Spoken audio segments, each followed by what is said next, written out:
இது வந்து விவாகரத்தினுடைய தொடக்கம். சமாதானமாக போவதற்கு வாய்ப்பு அதிகம். தன்னுடைய வலைதளத்தில் எல்லா படங்களையும் நீக்கியிருக்காங்க. ஒரே ஒரு படம் மட்டும் வச்சுருக்காங்க, கல்யாண படம். சந்தோஷம் இருக்கலாம், ஆனால் அந்த சந்தோஷம் நிரந்தரமாக இருக்கக்கூடாது. ஹோட்டலுக்கு போகிறோமா, சாப்பிட்டோமா, கையை கழுவுறோமா, வந்துடணும். சினிமாவில் இதெல்லாம் சகஜமப்பா. அதை அன்பால கணவனை திருத்தணும். இந்த மாதிரி அடாவடியா என்னுடைய இணையதளத்திலிருந்து நான் ஃபோட்டோலாம் நீக்கிட்டேன் அப்படிங்கிறது கணவனுக்கு மேலும் கோபத்தை ஏற்படும்.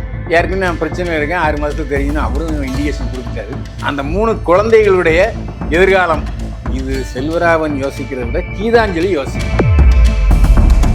இப்படி தொடர்ந்து தாங்க கூட ஒர்க் பண்றவங்களோட திருமணம் பண்ணிட்டு இருக்காருங்களே, இதை நீங்க எப்படி பாக்கணும் சார்? இதே மாதிரி சினிமாவில் இயல்புங்க. தன்னுடைய நடிப்புல நடிக்கிற கதாநாயகி கல்யாணம் பண்ணிக்கிறது எண்ணெயில இருந்தே வந்துகிட்டு இருக்கு. ஆனா இதே மாதிரி 3வது இன்னும் அடுத்த படத்துல ஒர்க் பண்ண போறாரு, அங்கே ஏதோ ஒரு பொண்ணை பார்த்துட்டாரு, அதனால இந்த பிரச்சனை வந்துட்டு சொல்லிட்டு இருக்காங்க சார். அது உண்மைகளா? 2000 காலகட்டங்களில் ஒரு ஜீனியஸ் டைரக்டர் அப்படின்னு சொல்லப்பட்டவர் தான் செல்வராகவன் அவர்கள். அவருக்கு இடையில பல பிரச்சனைகள்லாம் வந்தது. அப்புறம் ஓகே, முதல் மணி பிரச்சனைன்னு சொல்லி 2வது மணி திருமணம் பண்ணிக்கிட்டாரு. இப்போ அதுலயும் ஒரு பிரச்சனை வந்திருக்கு. என்னன்னா கீதாஞ்சலி அவர்கள் செல்வராகவன் அவங்களும் சேர்ந்து எடுத்த போட்டோஸ் டெலீட் பண்ணியிருக்காங்க. அதனால இது விவாகரத்துல போய் முடிய போகுது அப்படின்னு சொல்லிட்டு இருக்காங்க சார். இந்த ஒரு பரபரப்பான விஷயத்தை நீங்க எப்படி பாக்குறீங்க? இது விவாகரத்தினுடைய தொடக்கம். சமாதானமாக போவதற்கு வாய்ப்பு அதிகம். ஏன்னா செல்வராகவனுடைய அப்பா கஸ்தூரி ராஜா ஒரு இயக்குனர். சரி, அவரும் குழந்தை குட்டியோட வாழ்கிறவர், குடும்ப பிரச்சனைகளை தெரிஞ்சவர். ஏற்கனவே செல்வராகவன் லவ் பண்ணி தான் 2வது கல்யாணம் பண்ணார். மயக்கம் என்ன 2016 கீதாஞ்சலி செல்வராகவன்கிட்ட உதவி இயக்குனராக சேருது. உதவி இயக்குனராக சேர்ந்து நண்பர்களாகிறார்கள். அதுக்கப்புறம் காதலர் ஆகிறாங்க. அதுக்கப்புறம் வீட்டில் சொல்லி கல்யாணம் பண்ணிக்கிறாங்க. 3 குழந்தைகளுக்கு தாய் கீதாஞ்சலி, தகப்பன் செல்வராகவன். இப்போ இவங்களுக்குள்ள பிணக்குகள் இருக்குங்கிறத கீதாஞ்சலி சொல்லியிருக்காங்க. எப்படின்னா தன்னுடைய வலைதளத்தில் எல்லா படங்களையும் நீக்கியிருக்காங்க. ஒரே ஒரு படம் மட்டும் வச்சுருக்காங்க, கல்யாண படம். இதுக்கு முன்னாடி ஒரு 2 மாதமாகவே செல்வராகவன் ஒரு பிரச்சனை சொல்லிட்டு இருக்காரு. எனக்கு ஒரு பெரிய பிரச்சனை இருக்குது, 6 மாதத்தில் என்னன்னு தெரியும் அவரும் பூடகமாக சொல்லியிருக்காரு. ஸோ கணவனும் மனைவியும் கருத்து வேறுபாடுல இருக்கிறாங்கங்கிறது அவங்க பேச்சிலேருந்தே தெரியுது. ஆனால் அந்த கருத்து வேறுபாடு மேகங்கள் மாதிரி கலையவும் செய்யலாம். அதனால் அதுக்கு வாய்ப்பு அதிகம். என்ன காரணம்னா 2 பேருமே சினிமாவில் இருக்கிறவங்க. செல்வராகவன் இப்போ படத்தினுடைய இயக்குனர் என்பதை கழிந்து அவர் இப்போ பல படங்கள் நடிச்சுக்கிட்டு இருக்காரு. அப்போ பல படங்கள் நடிச்சுக்கிட்டு இருக்கும்போது அவருக்கு தொடர்புகள் நிறைய ஏற்படும். அந்த தொடர்புகள் நடிப்போடு நின்று விட்டால் பிரச்சனை இல்லை. அது அப்படியே ஹோட்டல் ஃபங்க்ஷன் 2 பேரும் சேர்ந்து போகிறதுன்னா கொஞ்சம் பிரச்சனையாகும். ஆனால் இந்த பிரச்சனையை பெருசுபடுத்தக்கூடாது. ஏன்னா கீதாஞ்சலியும் 2வது மனைவி காதலித்து திருமணம் செய்து கொண்டவர். கணவனை திருத்தணும் இல்லைங்க. எந்த ஒரு மணியா இருந்தாலும் கோவம் வராதுங்களா? 2வது மணியா இருந்தாலும் தான் கணவன் இன்னொருத்தவங்கள்ட்ட கூட போறாங்க, அவங்க கூட சுத்துறாங்கன்னா கோவம் வராதுங்களா? நான் ஏற்கனவே அதை பல முறை சொல்லியிருக்கேன். ஒரு மனைவி கையால் சாப்பிடுவது தான் சாப்பாடு கணவனை பொறுத்த வரைக்கும். நானும் அப்படி தான். என்னுடைய உடல்நலம் இன்னைக்கு வரைக்கும் மெயின்டைன் பண்ணிக்கிட்டு இருக்க காரணம் என்னுடைய மனைவியுடைய கைப்பக்குவ சாப்பாடு தான். அது நமக்கு டைஜஷன் ஆயிரும். ஹோட்டல் சாப்பாடு பெரும்பாலும் சுவையாக இருக்கும், ஆனால் குடலுக்கு டிஸ்டர்பன்ஸ் கொடுக்கும், டைஜஷன் ஆகாது, பிரச்சனையாக இருக்கும். நெஞ்சேப்பம், அதாவது நெஞ்சில் புளித்த ஏப்பம் வர்றதுக்கான வாய்ப்பு அதிகம். அதே மாதிரி தான் மனைவி வெளியில் போகிறது. இந்த டீட்டெயிலாக சொல்ல முடியாது. சந்தோஷம் இருக்கலாம், ஆனால் அந்த சந்தோஷம் நிரந்தரமாக இருக்கக்கூடாது. ஹோட்டலுக்கு போகிறோமா, சாப்பிட்டோமா, கையை கழுவுறோமா, வந்துடணும். தவிர்க்க முடியாத சூழ்நிலையில் ஹோட்டலில் சாப்பிட்றதுக்கு பெர்மிஷன் உண்டு. அதனால் அதே மாதிரி சினிமாவில் இதெல்லாம் சகஜமப்பா அப்படிங்கிற மாதிரி அதை அன்பால கணவனை திருத்தணும். இந்த மாதிரி அடாவடியா என்னுடைய இணையதளத்திலிருந்து நான் ஃபோட்டோலாம் நீக்கிட்டேன் அப்படிங்கிறது கணவனுக்கு மேலும் கோபத்தை ஏற்படுத்தும். ஆனா இந்த இடத்துல செல்வராகவன் அவருடைய இன்ஸ்டா போஸ்ட்ல இருந்து ஒரு போட்டோ கூட டெலிட் பண்ணல சார். இவங்க 2 பேரும் நடிகை எடுத்த போட்டோஸ் எல்லாம். ஆமா, அவரும் ஏற்கனவே நான் பிரச்சனையில் இருக்கேன் 6 மாதத்துல தெரியும்னு அவரும் இண்டிகேஷன் கொடுத்துட்டாரு. அவர் பேச்சின் மூலமாக பேட்டியின் மூலமாக சொன்னார். இந்த அம்மா இணையதளத்தின் மூலமாக சொல்லியிருக்கு. ஏன்னா இன்னும் மைக்கு முன்னாலேயோ கேமரா முன்னாலேயோ கீதாஞ்சலி வரல. சார் அப்ப இந்த இடத்துல வந்து இவங்க 2 பேருக்குள்ள பிரச்சனை இருக்கு, ஓகே. ஆனா இந்த அம்மாவுக்கு வந்து டைவர்ஸ் வாங்கணும் என்ற ஒரு குறிக்கோளும், இவருக்கு வந்து டைவர்ஸ் கொடுக்க கூடாது அப்படின்னு ஒரு குறிக்கோளும் இருக்குன்னு ஒரு விஷயத்த பார்க்கலாமா? கிடையவே கிடையாது. இப்படிலாம் குண்டு கமண்டக்க பேசி பிரச்சனையை திசைத்து போகக்கூடாது. நான் சினிமாவில் வாழ்கிறேன், அவங்களும் சினிமாவில் வாழ்கிறாங்க.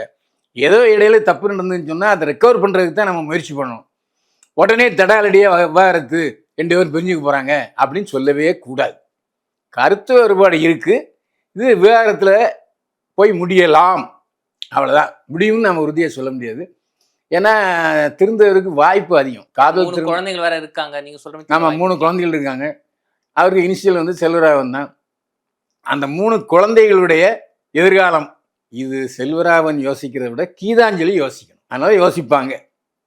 அதனால் 2வது கஸ்தூரிராஜாவும் இந்த பிரச்சனையை தலையிட்டு தன்னுடைய மருமகள் மகன் பிரச்சனையை தீர்க்கறதுக்கான வாய்ப்பு அதிகம் இருக்குது. ஆனால் நீங்கள் சொன்னீங்களா முதல் மனைவி சோனியா அகர்வால். சோனியா அகர்வாலும் எனக்கு தெரிந்த அந்த அம்மா தண்ணி அடிப்பாங்க, சிகரெட் பிடிப்பாங்க. சரி. இது செல்வராகவனுக்கு தெரியும். தெரிஞ்சுதான் லவ் பண்ணார். ஆனால் திருமணமாவதற்கு முன் என்பது நடிகை சோனியா அகர்வால். திருமணமானதுக்கு அப்புறம் திருமதி செல்வராகவன் ஆயிடுறார். அப்போ வீட்டில் வந்து சிகரெட்டு குடிக்கக்கூடாது, தண்ணி அடிக்கக்கூடாது அப்படிங்கிற ஒரு கட்டுப்பாடுகள் இருக்கும். அது கண்டினியூ ஆனதுனால தான் சரிப்பட்டு வராது, திருந்தாத சென்மம் இருந்துன்னு லாபம்னு சொல்லிவிட்டு செல்வராகவன் சோனியா அகர்வாலை விவாகரத்து பண்ணார். ஆனால் சோனியா அகர்வாலும் இதை பற்றி ஒன்றும் பெருசாக கவலைப்படலை. டிபெண்ட், நான் இண்டிபெண்ட்டு, நான் என் சொந்த காலில் நிற்பேன், சினிமாவில் நடிப்பேன், எனக்கு யாரும் தடை இல்லை என்று சொல்லி செல்வராகவனை பற்றி எந்தவித கருத்து வேறுபாடுகளையும் வெறிக்கலை. செல்வராகவனை பற்றி எதுவும் தப்பாக பேசலை.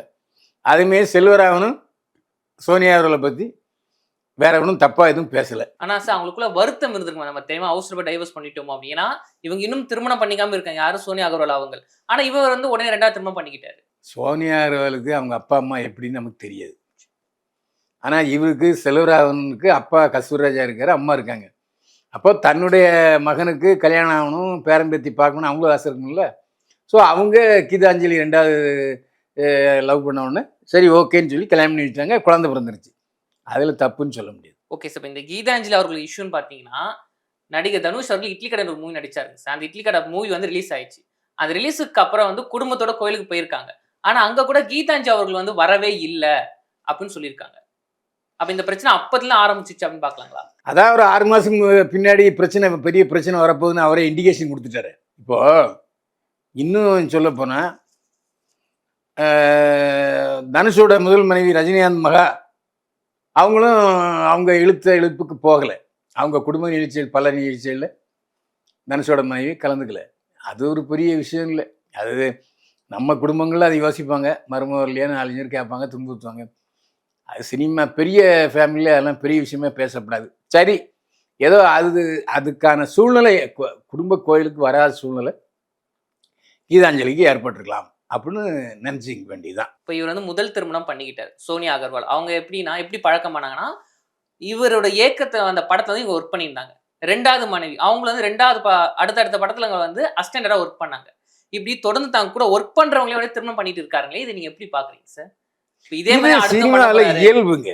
அதாவது ஒரு டைரக்டரு தன்னுடைய நடிப்புல நடிக்கிற கதாநாயகி கல்யாணம் பண்ணிக்கிறது என்னையிலிருந்தே வந்துகிட்டு இருக்கு.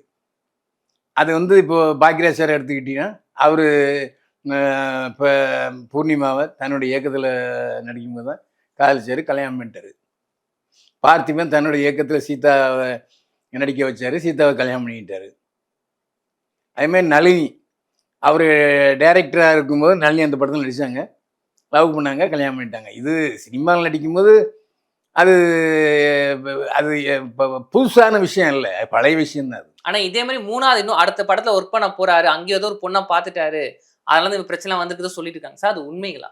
அதெல்லாம் எனக்கு தெரியாமல் இந்த உண்மை, அதாவது நடிகர்கள் படங்கள் நடிக்கும்போது தொடர்புகள் ஏற்படும், அது இயல்பு. ஆனா நல்ல தொடர்பா இருந்தா பிரச்சனை இல்லைங்களா சார்? எது நல்ல தொடர்பு, எது கெட்ட தொடர்பு? இல்ல சார். நான் ஏற்கனவே விளக்கமாக சொல்லிட்டேன். ஹோட்டலில் சாப்பிட்றது அப்படின்னு சொல்லிட்டு, ஹோட்டலில் சாப்பிட்டோமா கையை கழுவணுமா போனோமான்னு இருக்கணும், அது பிரச்சனை வராது. சரி, ஹோட்டலையும் சாப்பிட்டு கொஞ்ச நேரம் கழித்து வீட்லேயும் வந்து சாப்பிடலாம், அப்போ மனைவிக்கு வந்து சந்தேகம் வராது. ஹோட்டலில் சாப்பிட்டு அப்படியே கவுந்தடிச்சு படுத்துக்கிட்டாருன்னா, ஓஹோ நம்மளை அவருக்கு பிடிக்கல வீட்டுக்காரருக்கு அப்படிங்கிற ஒரு சந்தேகம் வரும். அந்த சந்தேகம் வராமல் பார்த்து கொண்டால் பிரச்சனைகள் வராது. சார் இப்போ கொஞ்சம் அப்போதையும் இப்போ வரைக்குமே சார், இந்த சினிமாவில் இருக்கவங்க நடிகர் நடிகைகளோ இல்லை சினிமா சார்ந்தவங்க ஒருத்தர் திருமணம் பண்ணிக்கிட்டாங்கன்னா ஒரு வருஷம் 2 வருஷம் 3 வருஷம் போகுது. அதுக்கு அடுத்த வருஷமே டைவர்ஷன் வந்தது சார். அதுல அத்தி பூத்தமே 1 2 வேணா கடைசிக்கும் வாழ்றாங்க சார். இந்த ஒரு பிரச்சனை எப்படி பாக்குறீங்க? ஒரு விஷயம் புரிஞ்சுங்க, அதாவது சினிமாவில் உள்ளவங்க வெளியில தெரியப்படுறாங்க, ஓ இவர் ஒர்க் பண்ணிட்டாங்களான்னு பேசுறாங்க. ஆனால் சமூகத்தில் நிறைய இது நடக்குது, அதை பற்றி நம்ம பேசுறது இல்லை. அதுதான் உண்மை. எல்லா வீட்லேயும் வீட்டுக்கு வீடு வாசப்படி, வீட்டுக்கு வீடு கணவன் மனைவி சண்டை போட்டு தான் இருக்காங்க. சண்டை போட்டதுக்கப்புறம் இரவு வந்த பிறகு சமாதானம் ஆயிடும், அதான் வழக்கமான இல்லறம். அது இல்லாமல் ஒரு 3 நாள் இருப்பாங்க, அதுக்கப்புறம் சரியாயிரும்ங்கிறது தான். அதாவது அட்ஜஸ்ட் பண்ணி போகிறதுங்கிறது கணவன் மனைவிக்குள்ளே இருக்கணும். அட்ஜஸ்ட்மெண்ட்டுங்கிற வார்த்தையை தப்பாக எடுக்கக்கூடாது. அந்த பக்கம் வேணால் நீங்கள் தப்பாக எடுக்கலாம். கணவன் மனைவிக்குள்ளே அட்ஜஸ்ட்மெண்ட், விட்டு கொடுத்து போதல். அதாவது கணவன் தவறாக நடக்கும்போது மனைவி அட்ஜஸ்ட் பண்ணி போகும்போது, அதுமாதிரி மனைவி தன்னை சரியாக கவனிக்கலை அப்படின்னா அதையும் அட்ஜஸ்ட் பண்ணிட்டு போகிறது, எல்லாமே அட்ஜஸ்ட் பண்ணிட்டு. அதாவது இல்லை, உலகமே நாடகம், நாடக உலகம். நாமெல்லாம் நடிகர்கள். சரியாக நடித்தோம்னா ஓகே, தப்பாக நடித்தோம்னா இன்னொரு டேக் எடுக்க வேண்டியது.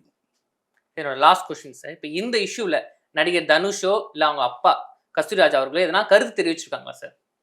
இது வரைக்கும் தெரிவிக்கிறதுக்கான வாய்ப்பு இல்லை. ஏன்னா செல்வராமன் வந்து மூத்தவர், தனுஷ் இளையவர். ரெண்டாவது அவரும் அதே தப்பை செஞ்சுருக்காரு, வாழ்க்கையில் நடந்திருக்கு. தனுஷ் போய் அண்ணங்கிட்ட ஆலோசனையும் அறிவுரையும் எந்த முகத்தை சொல்ல முடியும் தெரியுது இல்லை, அப்புறம் எதுக்கு கேட்கணும்? அதான் உண்மை. ஒவ்வொருடைய வாழ்க்கையும் அவங்கவுங்க கையில் இருக்குது. இது மற்றவங்க குறை சொல்லி நிறை சொல்லி இல்லாட்டி ஆலோசனை சொல்லி என்ன பிரச்சனை, அவங்க தான் அதை தீர்த்துக்கணும். குடும்பத்துக்குள்ளே பிரச்சனை வந்தால் கணவனும் மனைவியும் சேர்ந்து தான் தீர்த்துக்கணும், மற்றவங்க காதுக்கு போகக்கூடாது. போனால் இந்த மாதிரி நம்ம விவாதம் பண்ண வேண்டிய சூழ்நிலை வரும். நன்றி சார், தொடர்ந்து பேசுவோம். மீண்டும் சந்திப்போம். வாழ்க வளமுடன்.